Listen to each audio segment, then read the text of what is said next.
part of the training for Rebel Wing Chun. People will say, this isn't Wing Chun. No, it's not. It's Rebel Wing Chun. So a lot of this that some of you may have gone through in the training is this, getting used to that sensation. So when he's doing it to me, I should eventually be able to get this nice and red and so forth.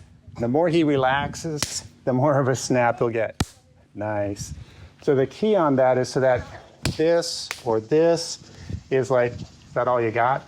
That type of thing. It's not a response that we have to worry about where it doesn't indicate pain and damage. This is discomfort. So when we go through that, it's just discomfort. That's how we have to mentally put that in our heads in order to be able to continue a fight, because there's going to be a lot of stimuli coming in, and you're only concerned about the things that are actually broken bones, bones protruding, knives coming in, things like that. A little slap, little hit, and so forth can't shock you into stop moving.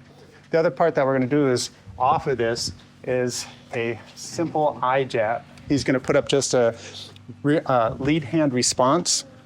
And off of this, I'm going to pak sao so that we get that same snap, just like that. I want to get that crack in there. So this comes out, and that comes into play. Then comes the shot to the side of the jawline. So we're looking at right about in here. This can be a back fist, it can be a hammer fist. So if I come up like this, it can be a hammer fist. Coming up through here, that should be the first thing. Boom. I have to have full intent to really get his eye. And again, this is the progressive training. So we progress into the next phase. First thing is the technical aspect. I'm going to go like this. I'm going to set that up into play. It's an eye jab longest hand tool. Lead foot, lead attacking hand. That allows me the greatest opportunity for range. So when I do that, I'm using periphery to locate where his eyes are. And this is, on hit, a nice flexion. It's a relaxed movement. It's not stiff. If I have any tension here, it's like that. It's going to be tense throughout, and I won't be able to transfer the most amount of power through the body. It's relaxed. That way I'm able to go into the next stage. Now, you'll see me going like this, but you won't see me going like this, which is upper body over my base. So I'm in here like this, relaxed. Then pak sao. That's that shot. But this is going to be a pak sao where I control the end point of this, meaning this doesn't get to go anywhere else without me knowing about it. And I know about it because I maintain some kind of contact. And this is a relaxed adherence. So up here, pak sao, hammer fist, sat sao, back fist, straight punch. Those are all available to you. So right off of that. On his end, it's going to be a rear hand response, which is that nice slap to the side, but what he's doing is going to go into my body, because in what we do, we drive forward. He's going to make sure that that strike that I was doing is going to be the only strike I get before he employs something else, typically the headbutt. So that means movement forward with the base and then driving the headbutt into me while he's closing this line. So key on that, boom, is where this head comes into play. He does that to me, and I go like this. You'll see a lot of people go like this. They put their head away and so forth, and that's okay for, I don't want to fight, I want to get away, but you shouldn't be in this area if you don't want to fight. You shouldn't have gotten to this phase.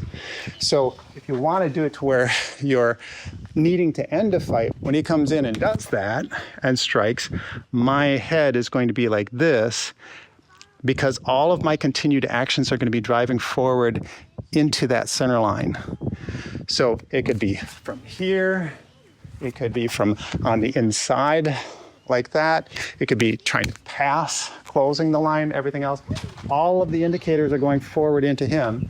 And so when he does that again, if I'm going out here, I can't make that progress into that space. You'll see people fighting and you'll see them sparring and their heads are way back like this, and it's like, it's throwing off the base. It looks comical when you know what's actually going on. So when he does that, to me, in actuality, when I'm doing this for real, he does that again. This is is where it is.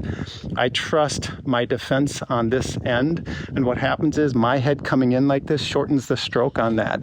If I go like this, guess what? If he gets past this defense, he's got full stroke, full power on that strike. So I jam it, and then I'm already in, and that could be a drop here into the headbutt, that sort of thing, because most people don't defend for headbutts. That's our bread and butter, okay? So, as he well knows. So, when you're doing this, get used to this first, back and forth. Get used to that. That's got to be a natural element. So when somebody slaps you in a fight, regardless of where, it's like, okay, that's not an indicator of pain, and pain is something that we have to pay attention to.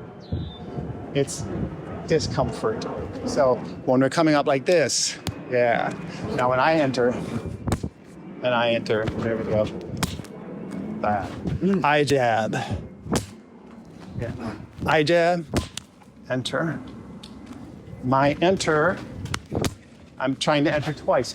Once here, once here. He's got that defense on that end. He's got his head angled forward. There we go. And he can close this line right off the bat and headbutt. It's all in there. So remember those few things. Skin sensitivity, get used to that. Forward energy. Close the line where the head is getting shot by the neck there.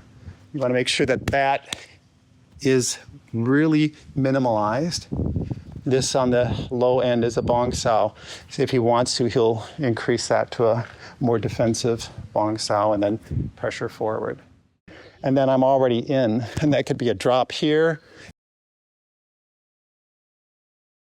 And that could be a drop here into the headbutt, that sort of thing, because most people don't defend for headbutts. That's our bread and butter, okay? So, as he well knows.